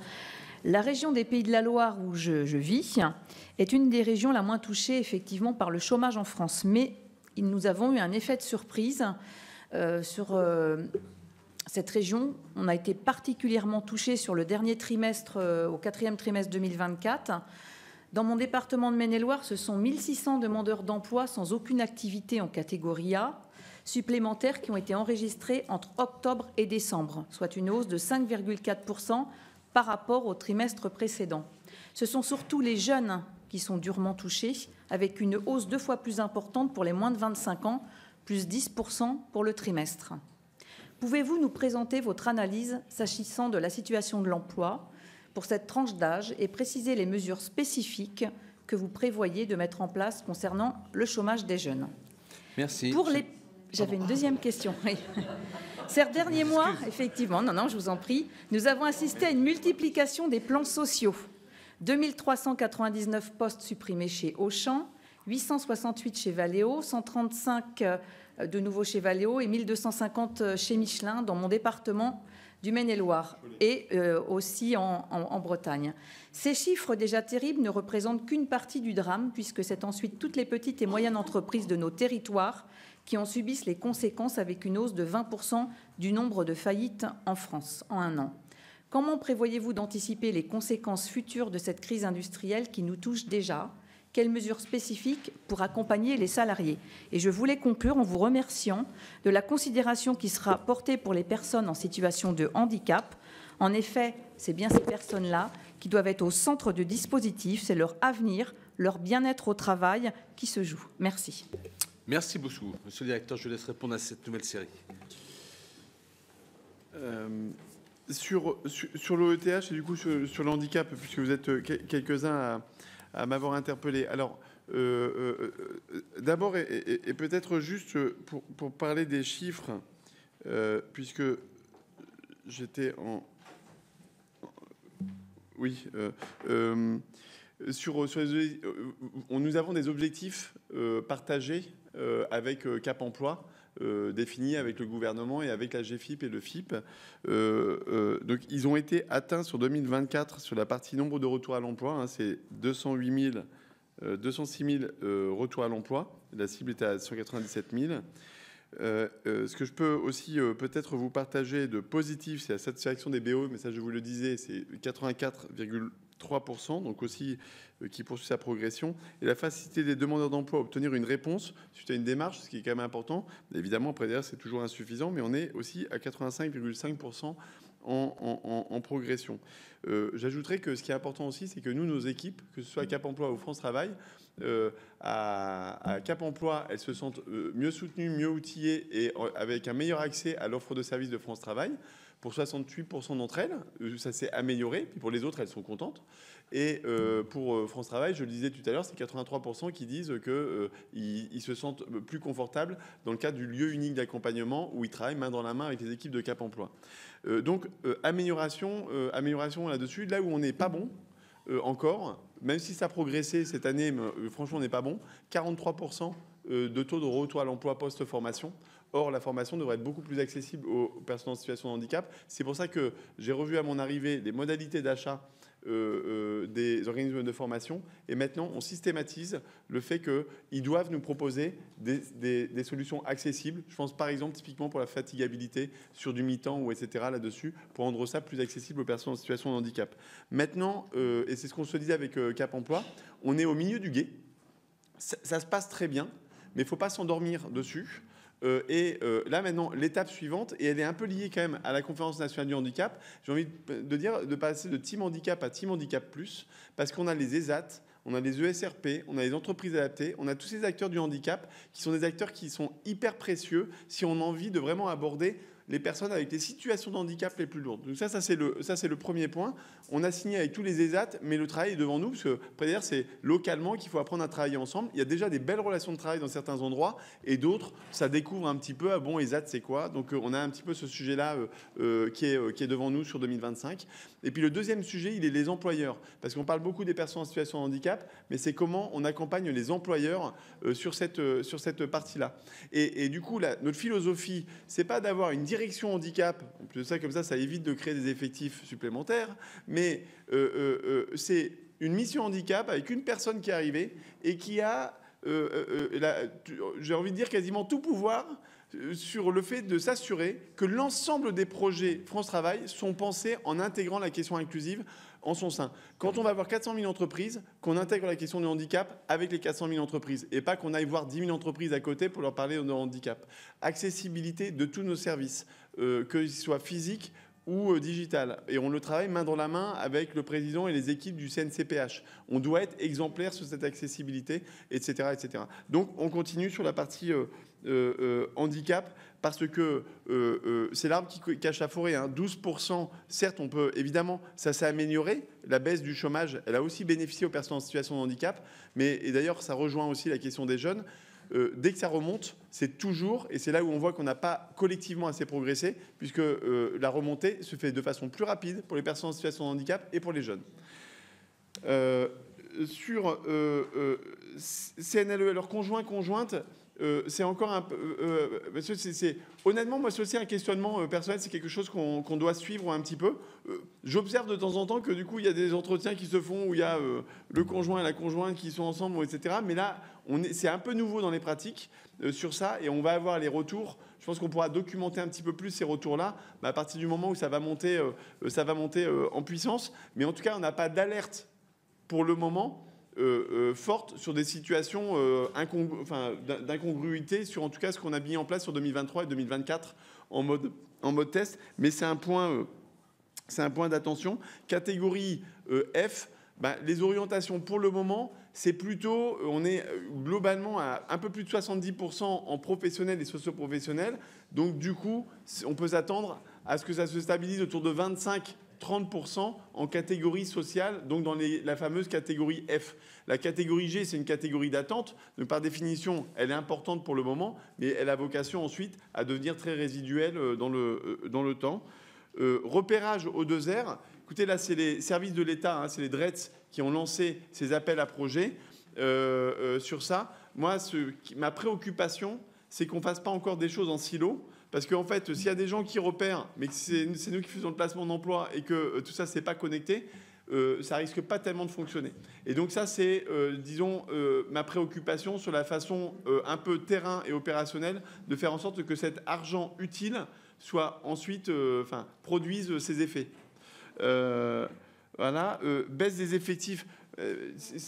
Ça rejoint, et je vous remercie d'être sensible à ça parce que et c'était toutes les discussions qu'on avait là-dessus. C'est qu'est-ce qu'il y a à faire et quelle est la ressource pour pouvoir le faire. Mais et moi, je suis très attentif à quelque chose, c'est que ce que j'observe quand même, et là, ça c'est mon rapport d'étonnement au bout d'un an, même si je ne suis pas surpris, en tout cas, ça fait partie de mon rapport d'étonnement, on a des équipes qui ont un niveau d'engagement. Alors, évidemment, vous allez pouvoir toujours me trouver la personne qui, à un moment donné... mais le niveau d'engagement des équipes, je vous assure, j'ai travaillé dans pas mal d'organisations et d'entreprises, etc. Il y a un niveau d'engagement qui est assez phénoménal. D'ailleurs, du coup, on doit être attentif au surengagement. Parce que le surengagement qui crée, du coup, un certain nombre de risques psychosociaux sur lesquels on ne va pas s'attarder là, mais il faut être très attentif dans cette période de transformation là-dessus. Et donc, maintenant, il faut trouver le bon équilibrage entre les missions et ensuite, les effectifs et les moyens qui sont dévolus là-dessus, mais que, en tout cas, les personnels ne soient pas la variable d'ajustement d'un écart entre les ambitions et les moyens. Il faut juste qu'on fasse ce travail-là, et je pense que ça renvoie, et ça c'est un travail collectif qu'il faut qu'on fasse, qu'on fasse ensemble. Voilà, mais évidemment... moi, je crois à mes équipes et quand je vois ce qu'elles produisent, etc., je pense que ça peut être un facteur évidemment d'efficacité que nous avons à vous démontrer au quotidien. Seniors, alors on partage, et pardonnez-moi, là j'avais donné juste des éléments factuels, etc. Je n'ai pas dit que la situation du marché de l'emploi vis-à-vis des seniors et surtout le regard vis-à-vis de ça et les effets d'exclusion, on va dire, de discrimination, etc., avaient progressé ces dernières années. Je n'ai pas des données ou des évaluations scientifiques qui me paraissent suffisamment solides, mais en tout cas, il ne me semble pas qu'on ait fait des pas de géant dans le domaine ces dernières années pour le constater tous les jours. Alors ensuite, pour pouvoir mettre en place ça, la ministre, c'est un sujet qui est une de ses priorités. Et donc, elle m'a demandé, dès qu'elle a pris son poste, elle m'a dit, ça, c'est une priorité. Et m'a demandé de regarder comment on pouvait mobiliser toute notre capacité avec nos partenaires aussi, parce que je pense que l'APEC, par exemple, a des belles expériences, franchement, sur la prise en charge ou sur des propositions, etc. Il y a des acteurs associatifs, il y a des élus locaux, je pense à Roubaix, à Tourcoing, etc., sur lequel, donc du coup, là, on a documenté ça et on a lancé, par exemple, Atout Senior, c'est du très concret. Et ça, je vous invite à le voir. On est en train de regarder maintenant ce qui marche et comment on peut, après, d'ailleurs, le passer à l'échelle. Parce qu'aujourd'hui, on a plein de belles petites initiatives qui marchent bien, mais les petites initiatives, ça n'avait pas un changement complet. Donc ça c'est pour l'accompagnement des personnes. Atout Senior, c'est très concret. C'est pour accompagner de la reconversion, 4 mois d'apprentissage, 4 mois en entreprise, et derrière, vous avez un CDI. C'est ce genre de choses sur lequel on est en train de bosser. Et on a un vrai sujet sur les employeurs. Et d'ailleurs, la ministre réunira tous les employeurs. On fait un travail avec la NDRH, avec le Club Landois, avec les clubs Les Entreprises s'engagent. Parce qu'il y a un vrai changement de mindset quand même à produire, quand même dans les pratiques là-dessus. Si vous allez chez les Allemands, ils n'ont pas le même problème. Et donc ça vaut peut-être le coup quand même de travailler côté aussi employeur et comment on accompagne à changer ces pratiques. Donc c'est plutôt devant nous, mais on a, voilà, 2024, on a mis en place un certain nombre d'opérations tests, etc. Et 2025, à la faveur du portage par la ministre, on va pouvoir accélérer. Sous-traitance. Alors, vous parlez de 600 et quelques millions. Moi, je peux vous annoncer en tout cas qu'en 2025, ça sera 448 millions. Donc, vous voyez, il y a ceux qui parlent d'une explosion sur la sous-traitance. Moi, quand je suis arrivé, et parce que la sous-traitance, comme les effectifs, ça n'est qu'une modalité pour pouvoir atteindre une mission et un but. Et moi, en tout cas, je préfère, parce que la sous-traitance, par définition, c'est 2 fois plus cher en coût unitaire que de l'internalisation. Donc, mais de temps en temps, la sous-traitance, c'est vertueux. Pour répondre, moi, il y a des activités, et d'ailleurs, on en parle avec les partenaires sociaux, etc. C'est des expertises. Je pense, par exemple, on a mis en place quelque chose qui s'appelle le parcours emploi santé pour pouvoir accompagner sur des problématiques de santé des personnes pour qui c'est le premier frein à l'emploi. C'est un peu, on n'a pas le savoir-faire en interne. Et ça, par exemple, ça, c'est dynamique. Par contre, il y a d'autres sujets sur lesquels on sous-traite et sur lesquels je vous disais qu'on a plutôt des stratégies de réinternalisation ou de réduction de cette démarche-là. Mais les chiffres là, ils sont et le budget a été voté. Il a mis du temps à être voté cette année, mais le budget, c'est des chiffres, c'est du très concret. Et donc, je sais qu'il y a toujours cette peur qu'avec France Travail, on va externaliser, mais je vous assure que c'est faux. Après, on peut discuter de ça, mais déjà, au moins en tendance, c'est pas une hausse, mais c'est une baisse relativement substantielle. Donc, vous pourrez nous faire crédit de ça, j'espère. RSA, constat inquiétant. Alors, franchement, moi, sur ce truc-là, les constats inquiétants, ça fait depuis 2023 que j'en entends des constats inquiétants. Et bien sûr, et je serai le premier à souffrir dans ma chair à chaque fois que j'entendrai une personne au RSA, mais ça se passe déjà aujourd'hui, ça se passait déjà hier, ou des demandeurs d'emploi qui parfois sont pas assez écoutés, parfois soutenus, parfois ou etc. Non, mais je sais, mais le CNLE, pour avoir discuté avec eux et pour avoir été moi-même membre d'un certain nombre d'associations de solidarité ou etc., ce que je veux dire, c'est que quand ils disent les effets de paupérisation, moi je leur ai dit, regardons ça, mais donnons des chiffres. Arrêtons de dire des choses, mais donnons des chiffres et regardons. Parce que moi, l'effet de paupérisation sur lequel le projet de plein emploi, justement, il est là pour lutter contre un effet de paupérisation, qui est qu'on est passé de 0 à 2 millions de bénéficiaires du RSA, et que ça, c'est pas une condition qu'on peut envier à nos citoyens. Et donc, l'objectif, c'est quand même plutôt de sortir les gens du RSA, et donc d'avoir des effets de sortie de la paupérisation. Maintenant, il faut qu'on soit très attentif dans cette conduite du changement, aux pratiques, à l'accompagnement des pratiques pour éviter les effets de bord et ce que vous nous mettez en point d'attention là-dessus. Et ça, il faut effectivement qu'on y soit, mais archi attentif pour pouvoir intervenir et former ensuite les conseillers, réintervenir dessus. Dernière chose, j'ajoute quand même que sur les questions des sanctions, il y a des voies de recours quand même extrêmement nombreuses. Et avant qu'on puisse retirer 1 euro de RSA, il faut quand même que ça passe d'abord par une décision d'un travailleur social, une revue par une commission pluridisciplinaire, etc. Voilà, je m'arrête là parce que voilà. Et les jours, voilà, plans sociaux, oui. Oui, les jeunes. Les jeunes, c'est l'autre priorité, mais plutôt sur en fait ceux qui sont touchés, c'est les jeunes NEETs, c'est-à-dire sans formation, etc. Et donc ça, c'est ça, il y a le plan avec le contrat d'engagement jeune, avec l'apprentissage, et nous de notre côté, en fait, ce qu'on fait, mais main dans la main avec les missions locales. C'est pareil, de ne pas faire un plan jeune, mais de regarder comment on peut mobiliser quand même beaucoup plus des outils sur étagère qui fonctionnent très bien. Je pense notamment aux immersions. Franchement, c'est pas normal qu'on soit à moins de 10% d'immersion en entreprise pour des jeunes qui sont en contrat d'engagement jeune. Les missions locales font un peu mieux que France Travail, je le souligne, mais on est loin du compte pour les uns comme pour les autres. Et donc, normalement, un jeune en contrat d'engagement jeune, pour moi, il devrait au moins faire une immersion, et plutôt 2 ou 3. Et là, on en est à 0,1. Donc, c'est ces sujets-là sur lesquels il faut qu'on mette aussi un peu le paquet. Et stratégie sur les plans sociaux, je pense à Cholet pour Michelin, etc. Mais effectivement, là, je pense qu'on a un sujet aussi devant nous, d'arrêter de regarder les demandeurs d'emploi où il faut qu'ils attendent d'être au chômage pour qu'on puisse s'en occuper. Et donc, il faut qu'on soit plutôt dans la prévention et qu'on travaille main dans la main avec les entreprises et les acteurs du CEP. Je pense que la logique du CEP est la bonne, le conseiller d'évolution professionnelle, mais qu'on n'attende pas que les gens soient au chômage pour qu'on puisse retrouver des solutions. Et ça, c'est des discussions qu'on commence à avoir avec les régions, notamment. Et j'ai eu l'occasion de voir Christelle Morancé, où typiquement, elle est sur ces... Donc là, on va commencer à expérimenter un petit peu ça, pour ne pas attendre que les gens soient au chômage, pour les repositionner quand ça correspond à un besoin. Très bien. Jocelyne Guidez. Oui, vous n'attendez pas, vous, en Pays de Loire. Jocelyne Guidez. Oui, merci Monsieur le Président. Monsieur le directeur général, moi je vais revenir, je suis désolée, sur l'insertion des professionnels, des personnes en situation de handicap. Seuls 31% des entreprises soumises à l'obligation d'emploi des travailleurs handicapés respectent ce taux minimum de 6%. Pourtant, même parmi les entreprises qui respectent cette obligation, certaines d'entre elles parviennent à la contourner. On observe en effet des pratiques qui consistent à accueillir, parfois pour de très courtes périodes, des stagiaires en situation de handicap afin d'être partiellement exonérés de leur obligation et d'éviter de payer la majoration.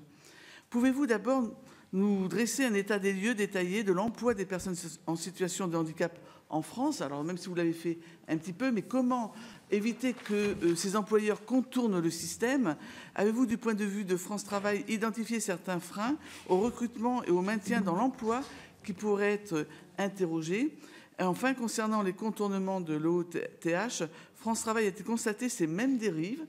Quelles actions pourrait-elle renforcer pour garantir une application plus effective et sincère de l'OETH et encourager un recrutement pérenne des travailleurs en situation de handicap? En fait, ce qui se passe, c'est qu'il suffit qu'ils les aient pendant, allez, moi je dirais 1 semaine, 2 semaines, et puis ils sont estimés avoir rempli, comment dire, l'emploi des personnes handicapées. Je peux vous dire que c'est contourné. J'ai reçu quelqu'un, voilà, qui me l'a certifié. Ok, très bien. La parole à Céline Boulin. Merci, monsieur le directeur général. Je voudrais revenir à mon tour sur les suppressions de postes, parce que malgré les explications que vous avez données à un certain nombre de vos collègues qui vous a interpellé là-dessus, je reste sceptique sur les capacités, même si je vous rejoins sur l'engagement des agents de France Travail à assumer de nouvelles missions, à faire face à une situation de l'emploi qui est en train de se dégrader, vous l'avez évoqué, et à assurer la proximité des antennes et des agences de France Travail partout sur le territoire, parce qu'on a connu des vagues de fermeture et d'éloignement de ces agences, et dans le contexte qu'on va connaître, on a besoin de beaucoup de proximité. D'ailleurs, par parenthèse et de manière tout à fait amicale, on auditionne parfois des opérateurs ici qui, avec tout leur esprit de responsabilité, avec tout même leur devoir de réserve, trouvent les mots pour nous alerter sur le fait que faudrait pas aller beaucoup plus loin en termes de retrait d'emploi. Or, vous avez, j'ai eu l'impression, développé l'idée que finalement les situations de tension, ça pouvait avoir du bon. Bon, j'entends, mais nous continuerons, et vous avez vu de manière assez transpartisane, à défendre le fait qu'il faut des emplois en nombre conséquent à France Travail. Ensuite, des questions un peu plus précises. Vous avez évoqué l'emploi des jeunes qui est le premier à se dégrader lorsque la situation globale se dégrade, et beaucoup de partenariats avec les missions locales. Il se trouve qu'elles aussi, elles nous alertent beaucoup en ce moment, sont victimes de réductions budgétaires qui les inquiètent sur leur capacité à maintenir leur dispositif. Est-ce que ça impacte vos partenariats et les plusieurs et nombreux partenariats que vous avez évoqués? Sur les comités locaux pour l'emploi, j'ai été frappée dans mon territoire. On a vécu en Seine-Maritime, donc en Vallée de Seine, la fermeture, enfin on est en train de vivre l'arrêt de l'activité chimie chez Exxon, et avec des impacts évidemment sur de très nombreuses entreprises sous-traitantes. Et nous avons découvert à cette occasion, à cette malheureuse occasion, que finalement personne n'était en situation de dire le niveau de dépendance de certaines entreprises à l'égard d'un grand donneur d'ordre tel que celui-là, ce qui nécessite tout un travail de recensement, mais je dirais en pleine crise, alors que peut-être, et je me demande, mais vous allez répondre, si ça ne pourrait pas être dans les attributions et les travaux pratiques que vous avez évoqués de ces comités locaux pour l'emploi, de commencer à recenser très précisément le niveau de dépendance des entreprises les unes par rapport aux autres, pour qu'on soit en situation à chaque crise, et évidemment il y aurait beaucoup à dire sur ces choix de ces grands groupes, mais qu'on soit en situation de voir quels effets en cascade ça peut avoir sur l'ensemble du tissu économique. Et enfin, nous connaissons une pénurie des tensions dans le métier de secrétaire de mairie. Nous y avons travaillé les uns et les autres à plusieurs reprises au Sénat. il se trouve qu'il y a un certain nombre de départements ou de régions où des formations sont initiées en partenariat entre France Travail, les régions, les centres de gestion du CNFPT. Est-ce que c'est quelque chose qui se généralise sur le pays ? Je pense que ça serait utile parce qu'on a un certain nombre de départements où il y a des difficultés de recrutement en la matière. Merci. Merci. Olivier Henno. Oui, merci Monsieur le Président, merci Monsieur le Directeur Général, merci aussi pour votre engagement et votre passion. 2 questions, vous les avez déjà abordées, mais celle, et vous l'avez résumé par cette formule déjà dans votre rapport de 2023, du travail en silo, qui était un risque dans ce domaine, et saluer à la fois vos efforts de coordination, mais quel regard portez-vous sur ce que j'appelle quand même le millefeuille en matière de retour à l'emploi des personnes, et notamment, je pense, à Mission Locale, PLI, Maison de l'Emploi. Je dis ça parce que lorsque Jean-Louis Borloo avait imaginé le plan de cohésion sociale, il avait imaginé la Maison de l'Emploi qui devait se substituer aux autres structures. Et en réalité, à un moment donné, il y a eu des résistances, et puis ça a été une structure supplémentaire. Donc, est-ce qu'on n'a quand même pas, malgré les efforts de coordination, une déperdition de moyens avec cette forme de millefeuille? Et puis, deuxième question, la remise à l'emploi, c'est ce que vous aviez évoqué aussi dans votre rapport, plus de 5 millions de personnes qui sont éloignées de l'emploi. Est-ce que vraiment il y a une mobilisation, c'est comme pour l'emploi des seniors, des milieux économiques pour la remise à l'emploi de ces personnes? Parce que, dernier témoignage, l'autre fois dans une réunion, il y avait un chef d'entreprise important qui dit on aura besoin de 5 millions de bras et de 5 millions de migrants. Ben oui, mais est-ce que finalement, c'est pas quelquefois plus simple que de travailler au retour à l'emploi de ces personnes? Et est-ce que vraiment il y a une mobilisation des milieux économiques en faveur de cette remise à l'emploi des personnes qui sont éloignées de l'emploi? Je vous remercie. Très bien, la parole à Daniel Chassaing. Merci, Monsieur le Président, Monsieur le Directeur Général. Je voudrais vous féliciter pour votre action volontariste et communicante, j'espère, et je crois que je l'ai constaté à France Travail. Et aussi ce que vous nous avez indiqué pour les jeunes, les seniors, les handicapés, les éloignés de l'emploi, pour cette mission, cette action avec la mission, avec Cap Emploi, avec la CCI, les entreprises, de mobiliser toutes les personnes du département ou des bassins d'emploi pour essayer d'amener les personnes éloignées vers l'emploi. Donc, on peut dire qu'il y a une nette amélioration au niveau des synergies entre le département et France Travail. Mais c'est vrai que je reviens sur ce qu'a dit Madame Lubin et Madame Puisa, il y a quand même donc une suppression de TP à France Travail et une diminution aussi de l'investissement, du plan d'investissement dans les compétences.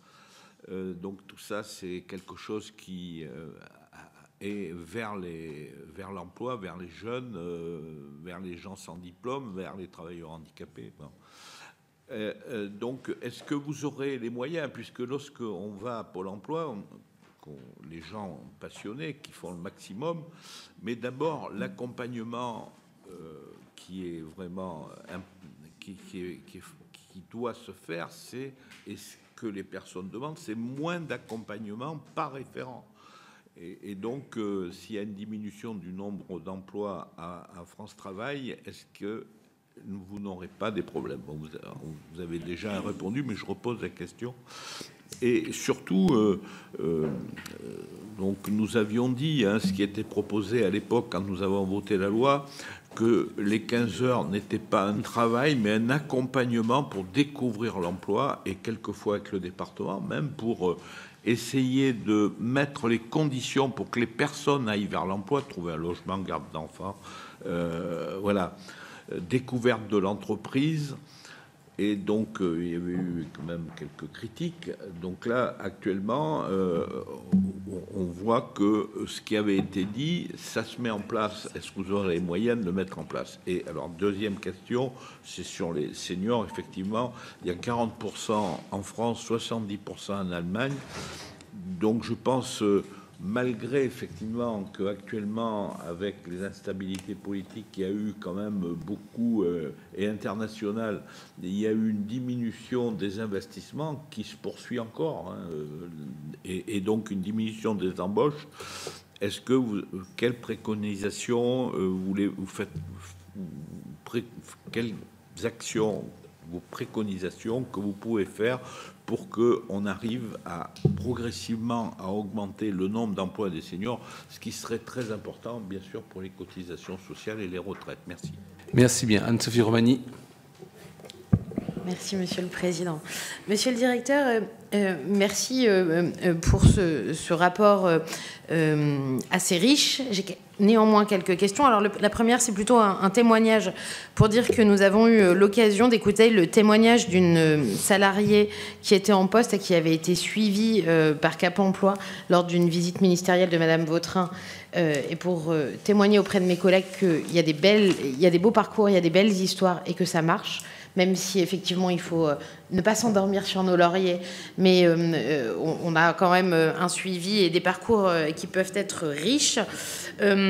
Ensuite, pour revenir sur le comité local pour l'emploi qui a été mis en place dans la Marne, une petite remarque qui est à veiller à ce que le réseau pour l'emploi fonctionne davantage pour le développement des objectifs territoriaux. Je note effectivement cette volonté de travailler avec le réseau pour l'emploi. Je pense que c'est quelque chose qui est plutôt bien acquis et on voit la différence d'année en année, enfin de mois en mois en tout cas, pour mettre au même niveau Cap Emploi les missions locales et France Travail, et je vous en remercie. Et il faut aussi veiller dans ces comités. Alors, je n'avais pas été invitée pour ce comité local de l'emploi. Pour autant, le témoignage m'a été remonté de dire il faut quand même qu'on puisse travailler sur des objectifs, sur un diagnostic territorial partagé entre Cap Emploi, entre les missions locales et entre France Travail, pour qu'on puisse mettre en place des objectifs qui correspondent à une réalité territoriale et qui ne soient pas simplement biaisés par un premier point de vue qui émanerait d'abord de France Travail. Voilà. Juste cette petite remarque de bien le travailler en coordination aussi dans les clés. Ensuite, vous avez évoqué une formation d'1 million de personnes, mais avec un taux de retour à l'emploi seulement de 58%, si j'ai bien noté, que vous jugiez assez faible. Je voulais savoir quelle était la méthode de travail employée par France Travail avec les entreprises et les acteurs locaux pour anticiper et répondre aux besoins du marché de l'emploi. Certains départements comme la Seine-et-Marne ont lancé des expérimentations préfet-recteur en matière de formation professionnelle afin que celles-ci correspondent à des perspectives d'emploi dans le territoire. Je voulais savoir si vous pouviez, vous aussi, vous contribuer à ce genre d'initiative ou avoir ce même type de fonctionnement pour que justement on puisse faciliter le retour à l'emploi. Ensuite, lors du PLF sur la mission Travail et Emploi, la ministre avait commencé à parler d'un objectif sur les sorties en SEJ et non pas sur les entrées SEJ. Je voulais simplement savoir si vous aviez un point de vue et quel était votre regard sur cette possibilité. Et enfin, je voulais savoir si on avait des plans d'action, pas à ma connaissance, mais je voudrais vous entendre sur le sujet, spécifique pour le rural. On sait qu'on met des plans d'action dans les quartiers prioritaires de la ville, etc. On a des objectifs pour aller vers les QPV. Le aller vers en milieu rural, on parle de freins quand même périphériques assez développés, notamment des freins de mobilité. Vous parliez tout à l'heure, vous évoquiez, monsieur le directeur, l'immersion en SEJ qui était seulement de 10%. Je pense qu'en milieu rural, on a aussi des vrais freins périphériques à la mobilité. Je voulais savoir s'il y avait des actions particulières qui étaient menées pour le retour à l'emploi en milieu rural. Je vous remercie. Merci. Solange Dindille. Merci, Monsieur le Président. Monsieur le Directeur général, je voudrais vous remercier pour votre exposé et vos premières réponses. Alors, moi, j'aimerais vous entendre un peu sur la Guadeloupe. par rapport aux suppressions de postes annoncées, prévues, et vous dire que je pense que dans les Outre-mer, il faut un regard particulier puisque le taux de chômage est 2 fois plus important que l'Hexagone. Donc j'espère que vous aurez un regard particulier sur la Guadeloupe et sur les Outre-mer en général. Ma deuxième question portera sur la mise en œuvre des 15 heures en Guadeloupe. Comment ça se passe?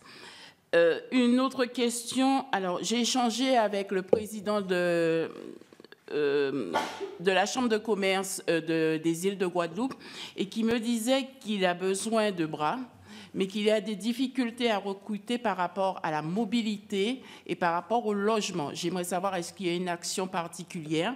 Et enfin, vous dire que le directeur régional est très impliqué dans sa tâche, notamment à travers beaucoup de semaines sur la silver economy, sur l'économie bleue, sur l'économie verte, sur le tourisme. Mais c'est vrai que le retour des collectivités, moi, je ne perçois pas cet échange qui est fluide. L'échange n'est pas fluide. J'en veux pour preuve le naufrage de l'amiral Guadeloupe Formation. Donc, j'aimerais savoir quelles sont les difficultés rencontrées par rapport à cette perte d'agrément pour l'Institut Guadeloupe Formation. Merci beaucoup. Merci bien. Et Raymond Poncet-Monge. Merci, Monsieur le Président. Merci, Monsieur le Directeur général. Moi, je voudrais revenir sur le fait que dans certaines expérimentations, il s'avérerait que le nombre de radiations est supérieur à la baisse du nombre de bénéficiaires qui sortent du RSA. Donc, comment vous évaluez l'efficience de la réforme plein emploi dans ces conditions ? Si en fin de compte, ce sont les radiations qui font l'efficience, l'efficacité de la baisse du nombre de bénéficiaires de RSA. Et d'ailleurs, est-ce que vous avez le chiffre de radiation en 2024 et surtout le chiffre de radiation pour insuffisance de recherche d'emploi ? Une deuxième chose que j'aimerais connaître, et puis aussi suivre les radiations par rapport aux inscriptions, au flux d'inscription, pour voir si, quelque part, le flux d'inscription n'est pas aussi un peu régulé par les radiations. Mais ma question principale, c'est comment mesurer une efficience quand le nombre de radiations est supérieur à la baisse, à la sortie de bénéficiaires du RSA du dispositif. Ça me semble difficile. La deuxième chose que j'aimerais savoir, c'est comment... comment vous initiez les contrôles, justement. Parce que vous savez qu'à la CNAF, il y a eu un problème avec un algorithme quand même qui initiait les contrôles sur des données quand même un petit peu socio-professionnelles, non, sociales, justes d'ailleurs. Et vous, comment vous les initiez ? Parce que il semblerait que vous polarisiez les contrôles sur les besoins des entreprises, sur les emplois dits vacants.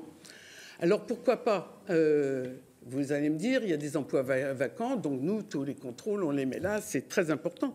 Seulement, vous voyez, là, vous ne méritez pas votre terme de France Travail, vous mériteriez mieux de rester France Emploi, parce que si ces emplois sont vacants, il faudrait quand même un petit peu analyser et renvoyer ça aux employeurs sur les conditions de travail, de rémunération, enfin tout ce qui fait cette crise d'attractivité dans ces emplois dits vacants. Donc ces contrôles, comment ils sont initiés? Essentiellement, enfin vous allez me le dire, comment ils démarrent, par les métiers vacants, par ou d'autres critères peut-être aléatoires, et dans ce cas-là, dites-le moi. Et enfin, moi, je ne balayerai pas la question qu'a posée Monique Lubin sur le Conseil national des politiques de lutte de pauvreté et de l'exclusion, sur les alertes qui commencent quand même à établir, à tel point qu'ils en arrivent, c'est quand même un conseil national tout à fait légitime et expert, à demander un revenu plancher. pour les RSA, parce qu'il rappelle quand même que le RSA, c'est quand même le revenu quand il n'y a plus aucun de revenu, et qui commence à dire, bon, on ne peut pas rayer comme ça, parce que vous dites, on les voit, non, il y en a, on les raye parce qu'ils n'ont pas répondu par 2 fois, 3 fois à une convocation. Donc, les effets de paupérisation sont pas inventés par ceux qui n'ont pas voté la loi plein emploi.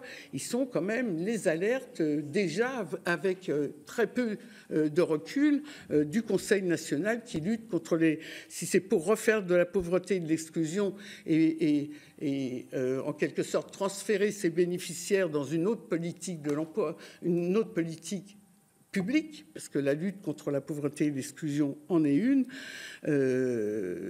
effectivement, il conviendra peut-être d'y réfléchir. Donc, c'était essentiellement mes questions. Le directeur, je vous laisse répondre à cette dernière série. Je commencerai par la fin pour ne pas terminer par ce sujet-là, du coup. Mais sur le nombre de radiations, vous parlez au conditionnel parce que vous n'avez pas les chiffres et moi non plus. Non, mais enfin, je suis. Alors là, je suis très preneur. Si vous avez des chiffres sur les radiations, les objectifs de radiation, les nombres de radiation, les parts de radiation dans les 103 départements de France, ça permettra de piloter. Ce que va permettre la loi plein emploi, c'est effectivement d'avoir demain ces informations-là pour que du coup on puisse ne pas discuter sur du conditionnel, mais sur du concret. Et ce conditionnel-là, d'ailleurs, il est bien employé par les associations qui vous ont partagé ces éléments-là, parce qu'en fait, malheureusement, il n'y a pas les données, il n'y a pas les données chiffrées. Moi, ce que je peux vous dire, c'est que dans la loi, en tout cas, ce que je peux vous dire, c'est que sur la partie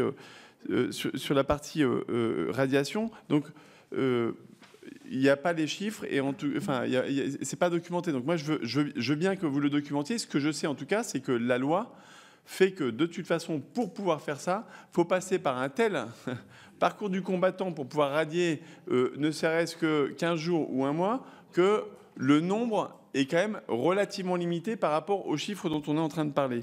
Sur le contrôle de la recherche d'emploi, il y a 3 originations du contrôle de la recherche d'emploi. Il y a l'aléatoire, et c'est très important. Le contrôle de la recherche d'emploi, c'est quand même quelque chose qui a été aussi pas mal travaillé avec les partenaires sociaux. C'est notamment la CFDT qui portait cette démarche-là. Donc l'aléatoire, pourquoi ? Pour voir... Deuxième chose ensuite, signalement. Oui, tiens, je vais vous donner des exemples. Puisque là, en fait, on a fait le transfert RSA, quand en fait, il y a une personne, on s'aperçoit qu'elle touche son RSA et ça fait 2 ou 3 ans qu'elle est incarcérée, par exemple, dans un établissement, ou que c'est la madame qui vient nous voir pour dire je ne comprends pas pourquoi vous m'avez écrit pour le RSA, parce que je ne touche pas le RSA. En fait, si, mais c'est monsieur qui le touche et qui est parti il y a 3 ou 4 ans. Mais non, mais... Donc, il y a des raisons quand même de temps en temps d'avoir un signalement où le conseiller France Travail, qui après avoir monté une action, 2 actions, 3 actions, signale pour ça. Donc signalement, ça c'est la deuxième chose, parce que le contrôle de la recherche d'emploi n'est pas l'ennemi du demandeur d'emploi, il est l'outil pour l'accompagnement sur ça. S'il n'y a pas d'engagement réciproque tenu, ça ne marche pas. Et le troisième, c'est les requêtes. Et les requêtes sur évidemment, quand il y a plus de chances quand même que la personne soit en défaut de recherche d'emploi si elle est normalement dans un métier en tension et que ça fait 6 mois, 8 mois qu'elle n'est pas là. Typiquement, par exemple, quand je vous parlais des abus, demain, on pourrait peut-être faire des requêtes sur la personne qui s'est inscrite en rupture conventionnelle, qui est diplômée de grandes écoles et qui a 28 ou 30 ans et qui n'a pas signé un contrat de travail au bout de 6 semaines. Moi, je me dis que il y a des fortes suspicions pour qu'il soit parti améliorer son surf en Australie ou à faire le tour du Machu Picchu. Et donc, ça, des choses comme ça, oui, il faut faire des requêtes pour pouvoir contrôler là-dessus. Et la dernière chose, c'est que le contrôle, vous savez, c'est pour ça que moi j'aime bien le contrôle de la recherche d'emploi, c'est qu'en moyenne, 1 fois sur 2, il montre que c'est la personne... d'abord... Dans 70% des cas, ça montre que la personne recherche activement un emploi. Formidable. Et ensuite, dans la moitié des cas restants, c'est absence de recherche d'emploi et sanctions. Et dans l'autre moitié des cas, ça met en visibilité la défaillance de France Travail ou des partenaires du réseau pour l'emploi qui n'ont pas vu la personne depuis 18 mois. Une maman seule avec enfant, ou etc., qui a vu personne, ben, du coup, ça nous invite, nous, à revoir un petit peu notre mode de fonctionnement. Nous n'ayons pas une vision dogmatique du contrôle de la recherche d'emploi. C'est l'outil pour faire en sorte que le partenariat entre le demandeur d'emploi et le service public de l'emploi puisse fonctionner. Et les radiations, la loi, et c'était quelque chose que moi je portais dans mon rapport de préfiguration, le système par contre de radiation automatique, lui, il sera supprimé avec la mise en œuvre du décret sur l'emploi. Donc ce que certains nous prêtaient comme intention de jouer avec les chiffres du chômage, qui n'a jamais été démontré, hein, jamais, parce que les stabilités, mais ces chiffres de radiation, comme ça on ne l'aura plus, puisque de toute façon il n'y aura plus de radiation automatique. Sur la Guadeloupe, vous avez raison. En fait, il y a plein de spécificités sur les DROM. Et donc, on a mis en place une organisation pour pouvoir accompagner les spécificités. Je pense notamment à Mayotte en ce moment, sur lequel on a des gros sujets post-Chido. Je pense à l'organisation territoriale qui n'est pas la même, parce qu'il y a des collectivités uniques dans un certain nombre d'endroits et d'autres en double collectivité sur le même territoire, etc. Donc on accompagne un petit peu ça, et puis des situations qui ne sont pas les mêmes entre le vieillissement de la population en Guadeloupe et la question de la jeunesse, par exemple, en Guyane. Donc prendre en compte les spécificités, mais dans un cadre qui est commun, et c'est pour ça qu'on est aussi en échange assez régulier avec les élus DROM dans ce cadre. Et les 15 heures, c'est juste qu'il y aura un an de plus de délai. Il y a un délai de plus, mais ensuite les modalités sont les mêmes, évidemment adaptées localement en fonction des personnes et puis des attentes des personnes.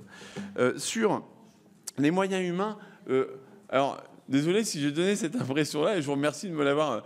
Il me semble que de façon constante, j'ai toujours défendu les effectifs de France Travail.